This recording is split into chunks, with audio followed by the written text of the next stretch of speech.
感谢阿米洛比熊机械键盘对本视频的大力支持，键盘艺术家阿米洛。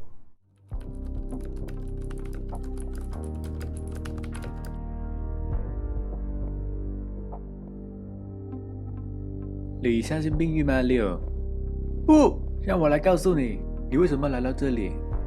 你来是因为网络太差，即使网速很快，延迟也无法彻底解决。那有什么办法吗？这是你最后的机会，你可以选择什么都不做，也可以选择把连机宝带回家。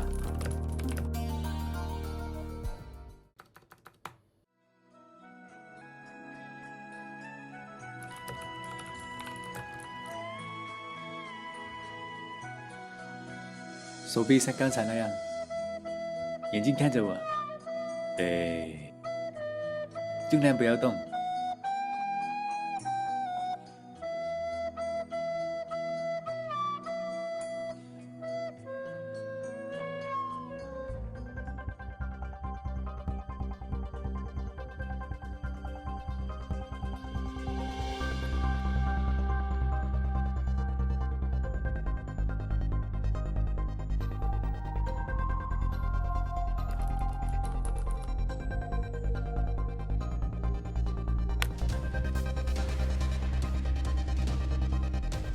主机加速盒子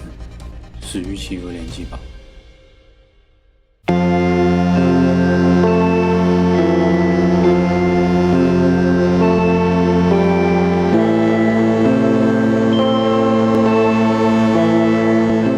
全宇宙的华人玩家们，你们好，感谢收看 Gamer 就照玩游戏，我是聂俊布里吉特。这一期我已经出差了，在参加上海 WePay 的路上，所以只能给各位录音了。上期视频是鉴赏《死亡搁浅》这个游戏的本体，所以如果想要了解游戏的主要去看上个视频。而这个视频呢，是对游戏更深一步的讨论，所以默认这个视频的观众都是能够接受至少不反感《死亡搁浅》的。也就是说，想要兑现的去上个视频。另外，既然要深入讨论，不可避免的也一定会剧透。没玩过的呢，我的建议是，游戏可以不玩，但视频一定要看啊。同时，这个视频我们也不研究剧情，因为这种视频实在太多了，而且也不得不承认，这游戏的剧情有太多无法自圆其说的坑，知道大概就行。真要纠结里面的细节缘由，反而会越来越懵。我想分享的是，小岛为了让游戏满足自己装逼的气质，都给游戏塞入了什么东西。这东西不一定都符合逻辑，甚至很多根本就说不通，但是小岛就是做了出来。这东西合在一起，可能比玩法和剧情更大程度左右了游戏变成现在这个气质。我们将从2个方面来分析。第一个是从开发技术上，没错，小岛的这些个人喜好甚至都影响了开发方法。第二个就是从设定方面，为了满足自己的喜好，小岛给这个本来就玄乎的剧情塞入了多少更加模棱两可的东西呢？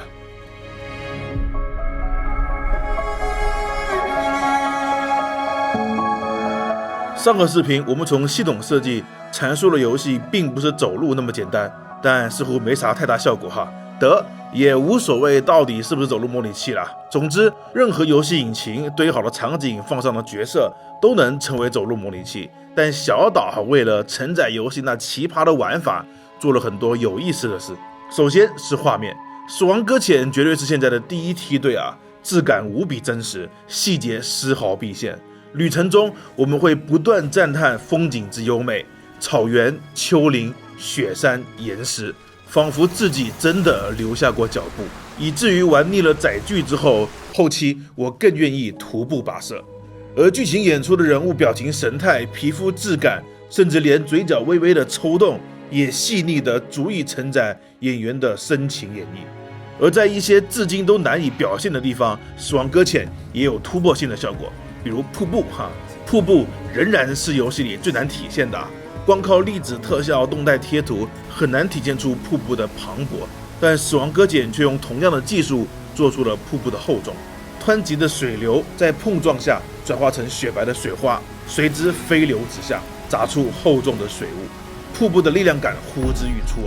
对比同样画面顶尖的《荒野大镖客2》的瀑布确实已经很不错了，但也少了点这种感觉不是大镖客2不够好，而是瀑布确实难做。另一个厉害的是海滩边的潮水潮水一样是极其难做的，但毕竟明滩是游戏重要主题嘛，当然要把细节做好。仔细看看海滩边不断涌上岸的浪花，这也是我见过最牛逼的浪花。海浪鼓起，浪花转变，涌上海滩的动态，退去的痕迹，连以大海为主题的贼海都没有这样的效果。其实瀑布和潮水制作的那么细腻，不是别的公司做不出，而是这么做要耗费大量计算性能，得不偿失啊。但死亡搁浅可以这么做，为什么？我们接着看。草地是自然景观的遮羞布，没有了草地，地表贴图的重复单一就非常扎眼。比如最终幻想15，因此需要大量草地来遮挡地表。而死亡搁浅很讨巧啊，用一种接近于青苔的矮小植物作为游戏主要的植被覆盖，结果反而营造出很有特点的画面啊。在打破地表贴图重复感的同时，植被却几乎不遮挡具体的地形地貌，让场景从潜意识里表现出很辽阔的心旷神怡之感。当然这里吹瀑布啊、潮水啊、草地啊这些鸡毛蒜皮的，并不是强行尬吹，玩家可能不觉得有什么特别啊，但从游戏开发的角度能看出小岛秀夫的理念。游戏有2大核心，一是赶路的过程，二是剧情演出。先说赶路的过程不仅玩法要丰富，在视觉系统上也要全力为走路的体验服务。因此团队很果断地舍弃了一些其他游戏的标配，比如作为一个算是开放世界的游戏，竟然没有日夜交替，甚至直接就没有了黑夜，真是白天不知夜的黑啊。我不知道是设定里有解释这个现象，还是山姆真的一早上就跑美国东西部几个来回啊。总之游戏没有斗转星移，甚至太阳的方向都不明显，下雨和晴天也就明暗不同而已。这么做最大的好处是节省了大量动态阴影计算，因为游戏里的场景光源根本不会变嘛，基本上所有阴影都是提前烘焙好的固定光影，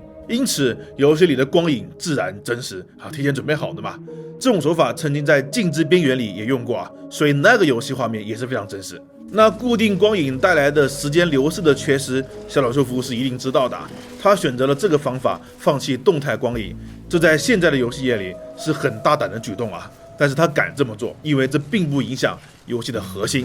而节省下来的计算资源能放到其他细节上去提高核心的体验，这就是他的理念。包括那个像青苔一样的植被辽阔的感觉可能只是副产物，做的那么矮小其实是有2个目的的。第一，也是节省计算资源。草地虽然好看，但同样也非常耗费性能，草地一多就卡爆了。其实草地的模型是占据不了多少资源的，一堆草地也就几个片面，整个屏幕全部草地合起来的面数也抵不上一个角色的几万面，贴图更是小小的一张而已。草地真正吃资源的是草地的动态毕竟那么多植被随风摆动，每个都还不一样。而死亡搁浅里的青苔因为太短小了，直接就是静止不动的，省下了大量的计算资源。只有少量稀疏的另一种植被会稍微摆动一下，几乎可以忽略不计。也只有在少数的几个地方出现少量的树木，非常可控。而第2个目的就是为了看清每一步脚印，为了每一步都踏踏实实踩在地表上，植被必须不能挡住地表细节。所以除了雪山部分，这游戏的地表细节也远比同期游戏要丰富许多简直坎坷几乎就没有1平方米是平地。而节省下来的性能则让瀑布和潮水有更多算力去达到细腻的效果，这也同样符合游戏核心壮观的瀑布大大提高了艰辛跋涉的回报，潮水更是为了明滩服务。因此其实用大镖客2来对比是不公平的，大镖客2可是个动态丰富的完整开放世界，而更多的算力则是留给了液体的动力学。因此被 BT 抓到之后，凭空出现的郊游和随着郊游起伏的建筑物，动力学计算都非常真实，这同样是游戏核心系统。而剧情演出方面基本就没有出现过多人同屏，场景也相对简单，不是在空旷的明滩，就是在室内建筑，更不用考虑操作和自由视角。这种环境理想的简直就像显卡的推广 demo 一样完美自然皮肤质感的画面就能更加真实。所以我大胆的预估一下，虽然游戏的画面很顶尖，但到时候的 PC 版本对配置要求应该不会太高，到时候可以回来挖坟希望不要打脸。所以这游戏真实的自然光影、奇特的地表景观都是为游戏的系统而服务。节省了资源放在了刀刃上，提升了整体的观感。虽然这么做有一定牺牲，但小岛从中做了舍取，并不会盲从现在业界主流的配置，一切为核心服务，目的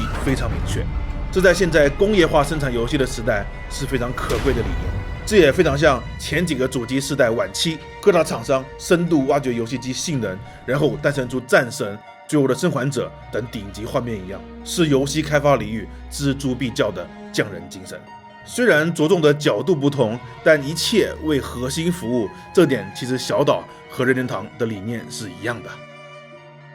海外大作这几年越发流行用真人扮演游戏角色，在游戏这个虚拟世界，这并不是必要的。确实也有不少玩家质疑，请不知名的模特就算了，花钱请大明星是否噱头大于实际意义呢？但小岛秀夫这么热爱电影，肯定也会跟进潮流。而且这家伙挑选演员的眼光不比他挑选音乐的品味差。我们已经品尝过来自静静的魅力，而《死亡搁浅》里那更是大咖云集啊！奴哥诺曼、拔叔麦德斯、曾经的女神黎塞，还有我最喜欢的大导演吉尔莫，以及超美的玛格丽特哈。现在我不仅想静静，我还想妈妈。我不知道小岛请这些人具体花了多少钱啊。总之，有种声音认为小岛花这些钱不如投入游戏开发，认为请这些名人只是为了宣传。但是其实这里面有些人还真是花钱也未必能请到的。比如饰演亡人的吉尔莫和饰演新人的尼古拉斯，这两个都是导演和制作人级别，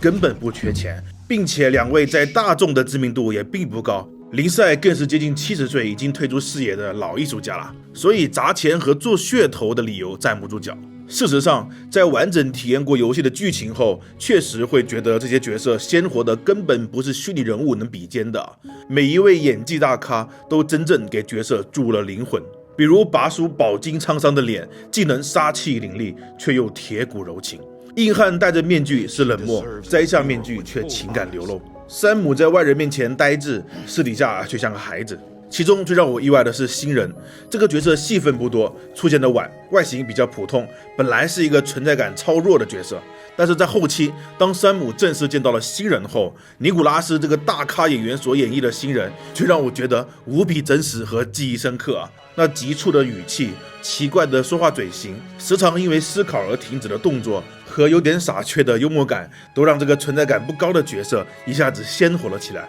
让我觉得对这个角色真的存在。他的存在无所谓戏份多不多，他就是如现实中的某个人一样，或许不重要，但是真实存在，并且一样具有独特的个性人格，这是任何虚拟人物都产生不出来的。而呆滞的山姆也只有面对新人时，会少有的展现他也傻缺的一面。或许他们俩在某方面很像吧。这一刻我明白了，小岛的这个游戏确实需要真人演员，而且还是有人生阅历的老戏骨。所以如果是个爱看演技的玩家，并不会对超长的过场厌烦了，光是看这些老戏骨的演出就足以回味了。而小岛为了发挥老戏骨的魅力，不惜花大力气和 Gorilla 一起大改了 Decuma 引擎。大家或许还记得《黎明时分》里的小女孩表情有多呆滞了，而到了《死亡搁浅》里，甚至能读出演员的微表情。这也是小岛为了游戏的核心剧情所做出的努力。既然要在地图上行走，那地图也是重点的。死亡搁浅的地图不算大，但却很空旷。如果用开放世界的密度标准来衡量，死亡搁浅简直就是0分呐！但密度这个标准对它并不适用。这个看似用系统就能自动生成的大地图，实则每一寸土地都经过精心设计的。首先，它和荒野之息一样，有非常合理的视野规划，不管玩家停在任何地方，都会被山脉、丘陵挡住一部分视野，以保持神秘，但同时也总会露出一些能吸引玩家继续探索的风景。在任何地方环视一周，都是美的恰到好处。随手一截就是壁纸这句话，可不只是画面渲染的好看就行啊，还得地图设计合理，符合美学，这也是一门学问啊。这点具体各位可以温习我们荒野之息的视频啊。而死亡搁浅比荒野之息更进一步的是让玩家举步艰难，但却又总能找到一条可行之路的路线设计啊。山姆可不像林克能徒手攀岩但任何看似不可能的目的地，只要做好了准备，敢于挑战，就一定能用双脚丈量大地，基本不会出现走不下去的死路，也没有去不了的地方。当我第一次来到天文台，看着天文台背后雪山皑皑，心想这雪山如此高耸，应该爬不上去吧，应该只是背景贴图吧。然而到了后期，我觉得真的用双脚站在了雪山的顶端，甚至可以从雪山的另一面横跨山峰回到天文台。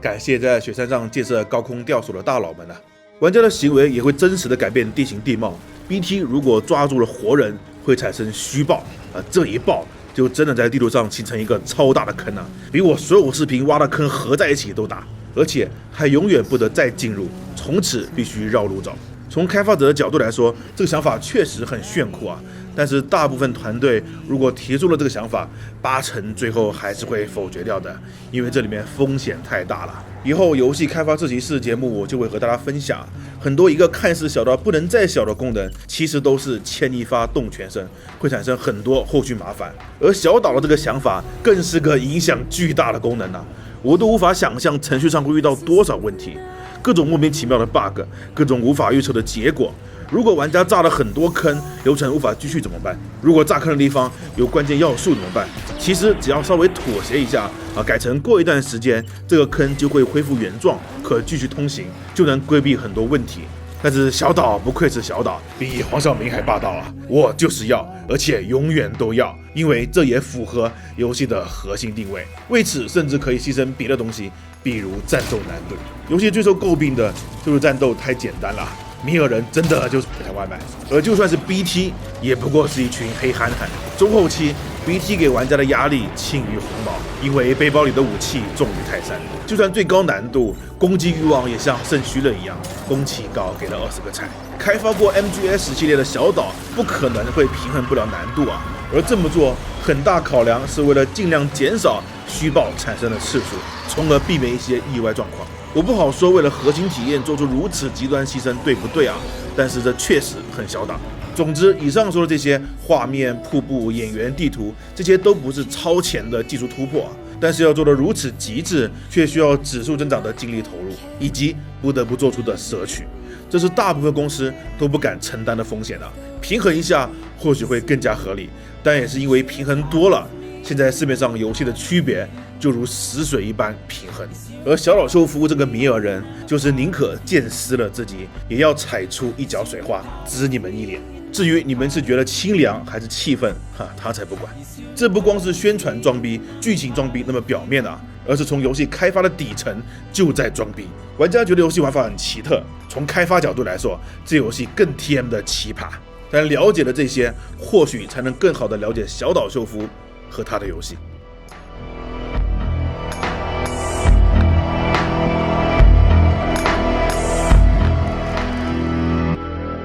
聊完技术上的奇葩之处，再来聊聊关于设定上的。核心玩法在上期已经聊过，而剧情我也不打算深究。我们尝试聚焦一些零散的、很少有人提到的小设定。这些设定有些很有意思，有些却很牵强。但不管是否能自圆其说，这些设定都很独特。小岛确实是带私货大师啊！之所以要聚焦小设定，是因为这也不符合常理啊。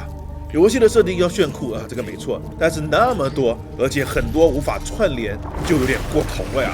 我们自己也在做开发，我知道一个团队的头脑风暴会有超多想法，有些甚至会动得大家笑出腹肌。但是为了游戏体验统一、剧情逻辑自洽，很多有趣的设定最后都会被砍掉。各位玩到了大多数游戏，往往只占团队所想到的60%左右。我相信小岛团队也是如此甚至可能被砍掉的占比更多。但即便这样，我依然觉得《死亡搁浅》里有很多设定不一定合理，也不一定有作用，但是小岛就是不舍得删掉，因为这些设定多少都能解读出一些思想。能表达思想，但不一定符合需要，这更加印证了小岛是把游戏当作输出想法的媒介。品味这些细节，有助于我们理解这游戏的定位。首先让我过目不忘的是开罗尔通讯器说白了就是手机嘛。这造型是真的奇葩，既然是一副手铐，以理念来说这怕不是 iPhone 20吧？游戏并没有详细说明为什么要这个造型，但不难理解，这里是小岛想要提问：人类有了通讯设备，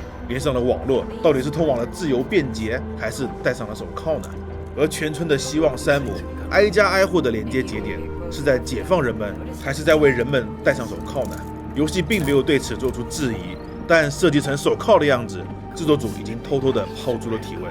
有趣的是，帮助美国间谍连接的山姆却患有接触恐惧症。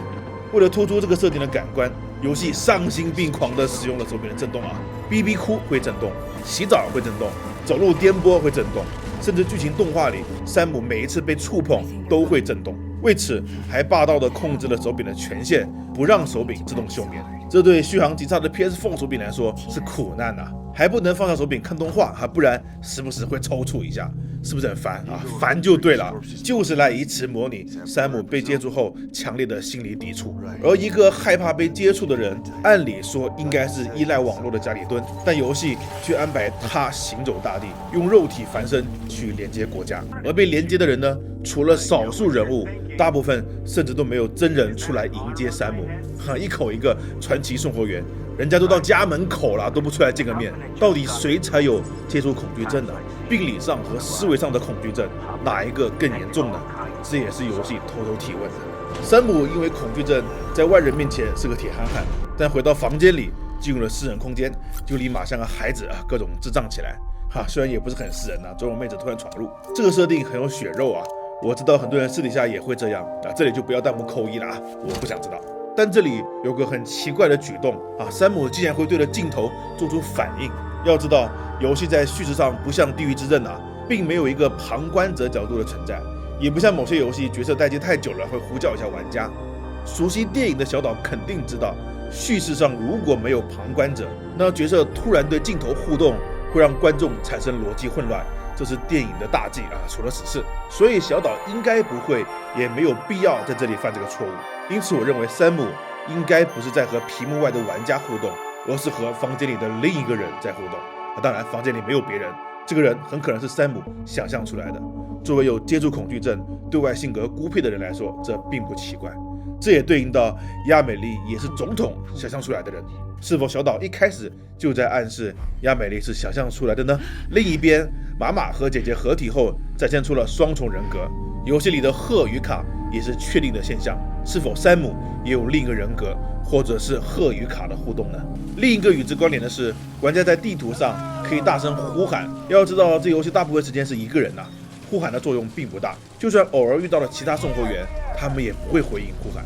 会回应玩家的只有其他玩家留下的痕迹。但除了在对战 BT 时，呼喊会叫出其他玩家提供武器，大部分时候的呼喊和回应也就是 How are you? Fine, thank you, and you 之类毫无意义的话。打 BT 时，就算不呼喊，也会有玩家随机提供武器，这个功能是完全可以砍掉的呀。但小岛偏要保留，是否也暗示着山姆想象出了另一个人呢？因为会回应你的其他玩家，其实也是山姆自己啊。这个功能如果被砍掉，合情合理，而且玩家不会觉得这里应该要有这个功能。但加入了这个功能，反而会有竟然可以这样的感觉，进而给游戏蒙上了一层说不清的怪异感。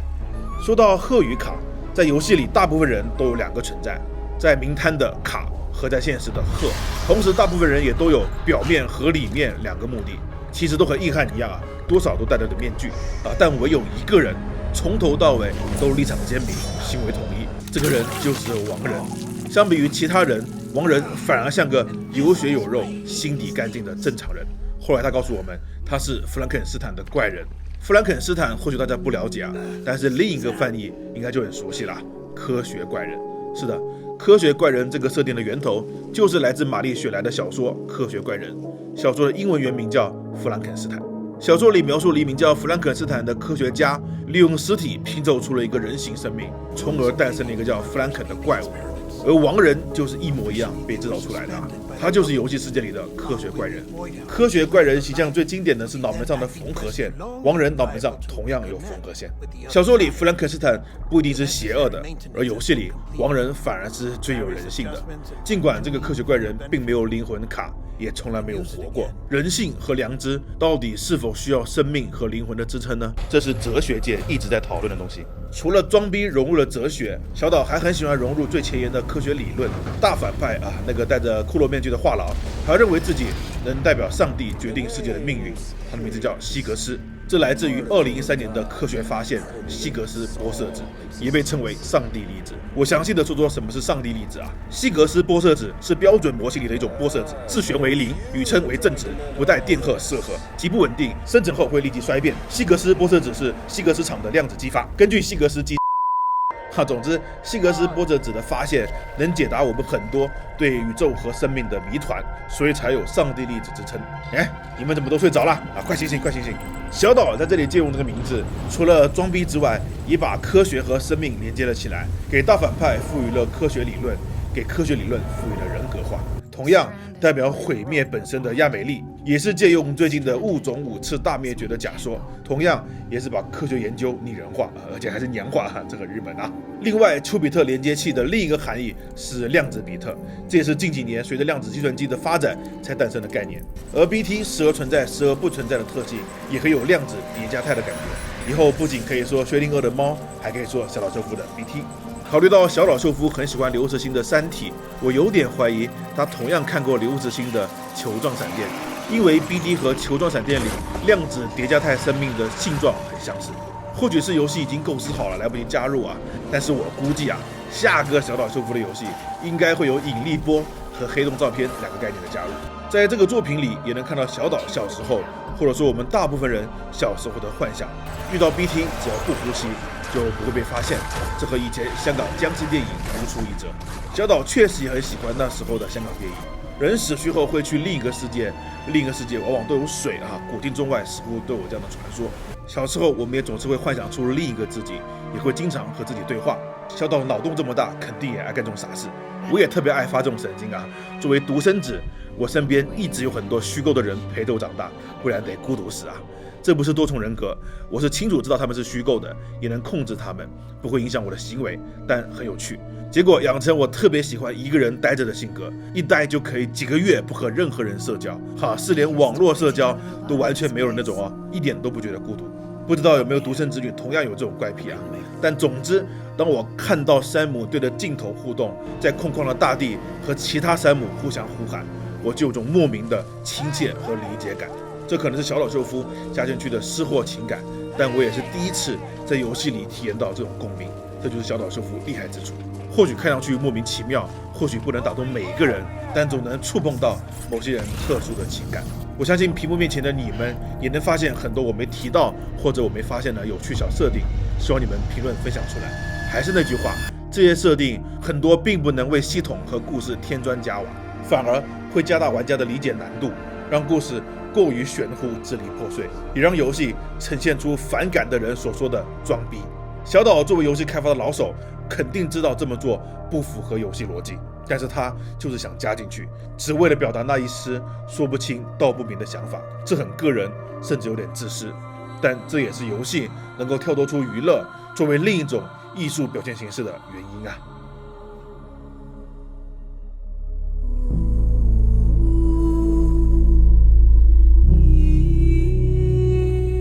最后回到游戏的主题，连接。小岛说过，他希望这个作品能连接人与人。游戏的内容也是连接整个美国，连接生者与死者，连接现实和名摊，连接过去与未来。但是很可惜，似乎人们更喜欢对立，绳子和棍棒，大多人优先选择棍棒。但另一方面，我们也确实因为这个游戏更加看清了连接事物的那条线。是的，那条线一直存在，游戏只是帮我们显现了出来而已。我们和观众一直都有连接，我做视频你们喷，我开车你们举报这都是连接。但是还有一些连接是隐形的。上一个视频里有一个画面，我控制的山姆踩着玩家搭的梯子过河，然后其中一个视频网站那个玩家就在下面回复这个梯子是我搭的。一看网站的 ID 和游戏梯子上的名字确实是同一个人。各位现在去那个神秘视频网站还能看到评论，视频里的素材确实是我自己操作的，并且那个时候确实很头痛怎么过河，刚好就看到了梯子。而这位放梯子的朋友呢，刚好也看了我们的视频，而刚好我们的剪辑师在几十个小时的素材里就是挑出了这个画面，而刚好这位朋友就发现了。或许我和观众在同个在线游戏里交集不止这一次，但这是多么弱的连接平常根本看不到。但死亡搁浅就像游戏里的探测器一样，把这个缥缈的连接给显示了出来。这已经如小岛所希望的达成了他的使命。小岛从离开克乐美到发售死亡搁浅中间建立了许多连接，虽然他名气在外，但是有名气人多了去了，不要以为有名气就可以为所欲为。真的在商界打拼过就知道，这点名气社会根本不在乎，照样碰个灰头土脸。想做成点什么事，还是得自己拼了命去争取。最后经过努力，小岛获得了很多人的连接，几个大演员、大导演跨界来参与，还连接到了 Guerrilla 给小岛团队提供了莫大的帮助。而小岛偏执的要求也反推 Decuma 引擎的进步，期待未来 Guerrilla 团队的新作会从中进步多少呢？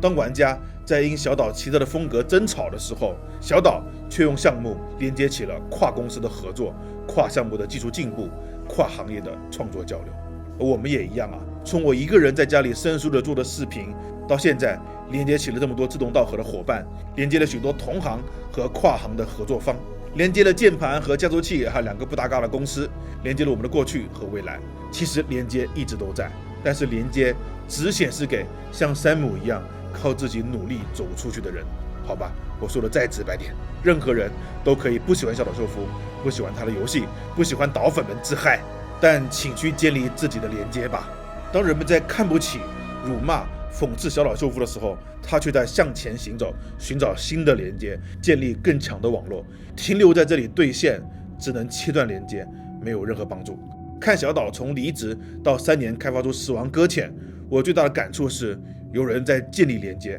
有人在割断连接。所以做个像山姆一样的人，而不要做躲在节点里面的人。